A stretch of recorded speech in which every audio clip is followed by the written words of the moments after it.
BRS minority senior leader Abdul Mukhid Chanda के हमरा दीक्षा दिवस की सालगिरह मनाई गई। राजेंद्रनगर हल्के असम्बली के मलारदेवपल्ली डिवीजन महफिल होटल के पास BRS senior leader Abdul Mukhid चंदा ने बीआरएस पार्टी का परचम लहराया, साबिका चीफ मिनिस्टर केसीआर की तस्वीर को दूध से नहलाया।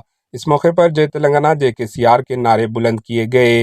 अब्दुल मुखिद चंदा ने कहा, 29 नवंबर 2009 वो दिन था जिसने तेलंगाना तहरीक की नवीयत बदल दी, वो दीक्षा दिवस था।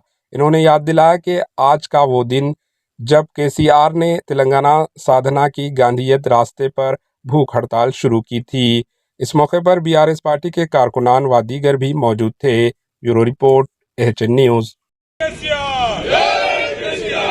जोहार तेलंगाना मन वीरुलक्कु, जोहार तेलंगाना मन वीरुलक्कु, जय तेलंगाना। हमारे एचएन न्यूज़ को सब्सक्राइब करिए ताकि आपको नोटिफिकेशंस आते रहे वक्त पर।